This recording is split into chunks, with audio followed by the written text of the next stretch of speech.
no direct evidence for it, it is certainly tempting to imagine that the future Lord Stanley might have restrained his feelings for the young Amelia, given the differences in their social station. Perhaps future research will reveal more about the fate of this apparently mutual affection.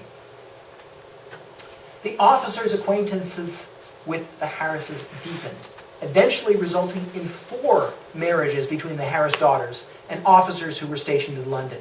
Lieutenant Peard, Captain Dalzell, Charles Crutchley, and Captain Edward Knight. How did London look in the officers' eyes? A lot of their views, a lot of what we know about what London looked like at that time is because they left behind a legacy of art. For starts, they painted the local landscape. Here, for instance, is George Russell Dartnell, one of our important early artists out on a sketching trip with his flatmate, James Alexander. The artistic legacy left by the officers is important as a document of the time, and some of it is quite beautiful. As you can see, isn't that gorgeous? That's a painting Dartnell did of the Thames River. Here's another Dartnell painting. This is a very idyllic view of London. Ainsley, Peter Valentine Wood, War, Edmund Hallowell, and Caddy. You can see that it's a very popular view of London at the time, from the hill, looking down with the courthouse and the town spread out below. Here's another painting that Caddy did. Lovely view of Niagara Falls. The officers are primarily where our early artistic legacy comes from in London. John Herbert Caddy left us many such views. In 1843, he writes, "The military, both officers and men, like Canada very well, and prefer it to any other station abroad. Living is cheap, and good health maintained, and amusements are not wanting. Besides pleasure riding, carriage and sleigh driving, hunting and fishing, there are the picnic and evening parties, balls, occasionally a concert, and during the winter the garrison open a public theatre, officers being the chief players, assisted by the men, and the houses..."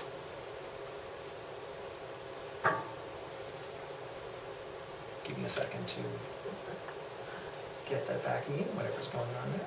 Hello. There we are.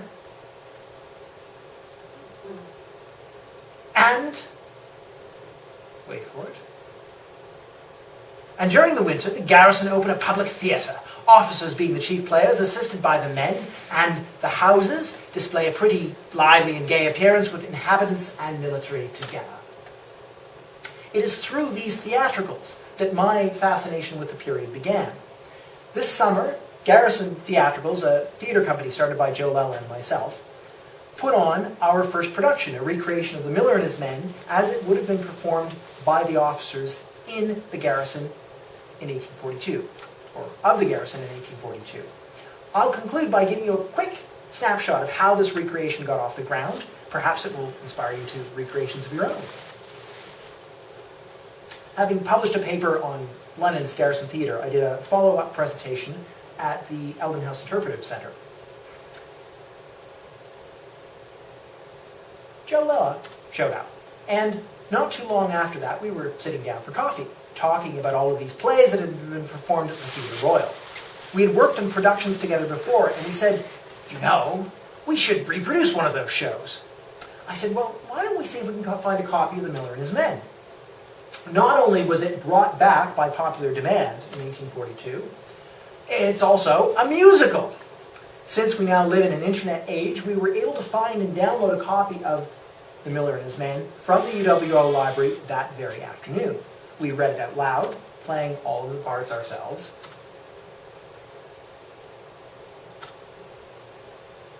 And as we worked our way through the script over the ensuing weeks, we thought, wouldn't it be great if we could use actual paintings, painted by the officers in the 1840s as scene backdrops?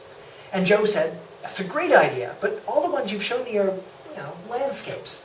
Where would we ever find a scene backdrop representing, let's see," says Joe. Scene 1, a mill with a cottage and millers crossing the river with sacks. I said, flip, flip, flip, flip. How about this? And we looked at it, and we said, Ooh, maybe we've got something here. So we worked our way through the script. Joe would say, okay, also in scene 1, we need a desolate-looking old hovel for Kelmar's cottage. And I'd go through my files, flip. Okay, how's this? Ah, great. Okay, scene 2. How about a dark forest with 2 lonely travelers and a storm brewing? Wow. Okay, how about scene 3, the inside of Kelmar's cottage? Fabulous. And scene by scene, we worked our way through the script. These images were all of London and area, yet Miller and his men was nominally set in Bohemia. However, as near as we could tell, there was nothing about the script which constrained the action to any particular time or place. We changed the names in the script to resituate it in London, Upper Canada. Bandits became rebel bandits. The local aristocracy became officers of the London garrison. Sheila Johnson, the executive director of the Fanshawe Pioneer Village, was delighted with this move. Emboldened, we proceeded to modernize the language. We found that slight rewordings or cuts were sufficient to make the play much easier to understand for modern audiences without altering its substance. A play that the audience won't understand, they won't watch. Compare Kelmar's opening speech in the original. What? More sacks, more grist to the mill. Early and late the miller thrives. He that was once my tenant is now my landlord. This hovel that once sheltered him is now the only dwelling of bankrupt, broken-hearted Kelmar.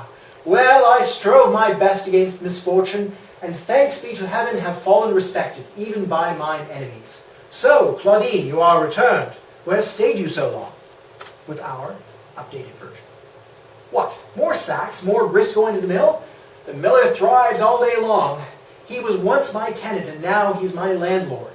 This hovel that once sheltered him is now my only dwelling. Me, poor, old, bankrupt, and broken-hearted Kelmar. Well, I worked as hard as I could to stave off misfortune, and now, thank heaven, at least I'm respected, even by my enemies. So, Claudine, you're back. Where have you been so long? The biggest liberty we took with the script was to jettison the original score and use Gilbert and Sullivan songs instead. You might regard G&S as the apex of the melodramatic tradition. It has the same stock characters and the same stereotypical situations. This meant that it was relatively easy to find G&S tunes that fit the plot like a glove. Pour, oh, pour the pirate sherry from Pirates of Penzance became Pour, oh, pour the rebel lager, and so on. And this is where a little research goes a long way. Because we had the names of the plays, and thanks to Dan Brock, the names of all of the playwrights, we were able to track down play scripts for many of the other plays on archive.org and put the links up on our website for possible future performance. Because of Thomas Talbot's map, we knew where the theatre was, and we were able to begin the process of getting an historical plaque erected. Because we knew the original playing space was a frame barn, like Ghost 1 in Winnipeg, we were able to find at Fanshawe Pioneer Village a barn that would have been very similar to the original. And because we had copies of the original advertisements, we were able to design a new poster with phrases drawn from posters of the day.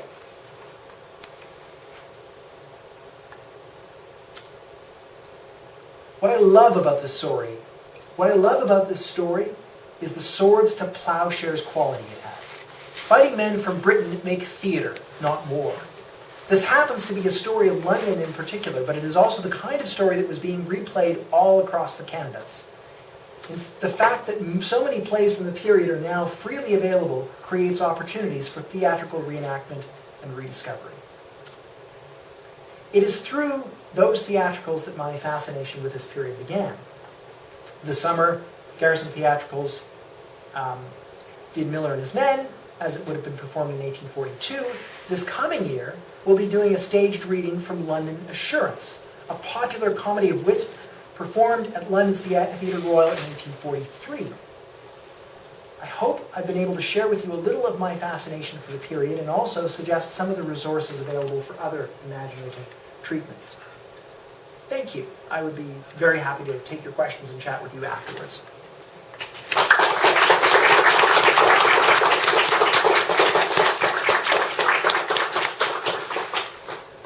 I'm sitting here because I'm looking for hands. For Okay, For questions, yeah, for questions. Are you going to handle the hands or shall I? No, you can. I just want to make sure. Okay, that we sounds know great. what- Do you think that Mrs. Harris discouraged some officers because they didn't have enough money? I assume that would have been a piece of it. But it's not clear why, for instance, Sir Daniel Iceless was pushed away, because he would seem to be an eminently eligible individual. I'm very curious to find that out, but that would usually be the reason. Yes, certainly. I'm really fascinated about the artwork. You said you found a lot of the images from the archives, National Archives. But how did you, like, can you go there and say, show me everything in London and the surrounding area? Or, you know, how did you have this bank in your mind where you could say, oh, I think I've got a forest with you guys walking in it? Well, Did you index images or what? it was basically this bank in my mind that I was thinking, I know an image just like that. Because I had done a lot of work looking for images by Caddy and James Hamilton and Dartnell and War and Lutyens and all of the rest of these guys. So I got fascinated by them because a number of them, like Caddy and License, were actually in the plays. And so I just did the work to track down those things out of general interest, and when it came down to doing the play, I was like, wait a minute, he did a thing of that mill in St. Mary's, I'll go track that down, you know, that kind of thing.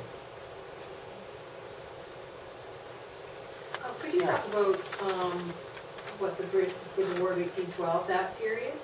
I guess they weren't living here at that time. They weren't living here at that time. They were in and, other places. yeah, I mean, pretty much the courthouse was built in, what, 1826, 1827, somewhere in that era. So there was almost no settlement in this town at that time. It wasn't a town, yeah. But where you would find theatricals would be in Kingston in 1812. So they did a production of John Bull, the 104th Regiment did in Kingston. And there may have also been productions at York. One of the things that I'm interested in doing as part of this project is tracking down the names of productions not only in London, Ontario, but in York, Kingston, in the Niagara region, other places, so that there's just an online resource so that when people want to say, wow, you know, I'd love to go and do this for my community, what do we have here? Oh, they did all this stuff in Kingston, great. You know, I'll go and do John Bull. So this is sort of one of my current preoccupations, is tracking all that kind of stuff down. Could you please reiterate your numbers? At the time, London was a population of 1090. Yes. What was the influx of military?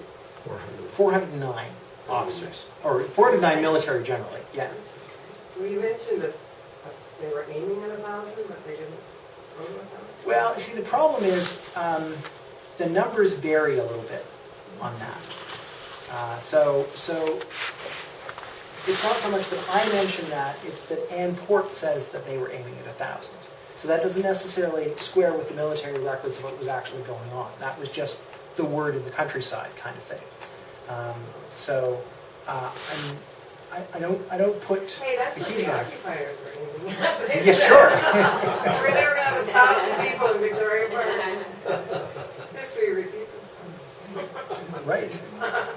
Hello. So of those 400 that first came, how many were officers?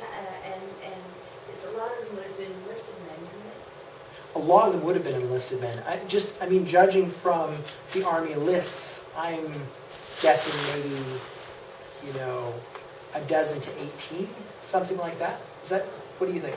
Yeah, I'd That's say about right? most regiments had about anywhere from 10 to 15 officers. Yeah. That sounds about right. So what did the men do? How did they use themselves? They did get involved somewhat in the theatricals. Often they'd end up playing servants because the officers in many cases wouldn't be willing to play servants. Although Captain Caddy did a marvelous job, apparently, according to the reviews, in comic roles and various kinds of figures of fun. It didn't. Here's what I do know about that. There were a row of so-called grog shops along Richmond Street, okay, where Richmond Row is right now next to Victoria Park, which were, as I gather, the resort of the men. the officers had slightly more places to go, I guess. Not only Eldon House, but there were pubs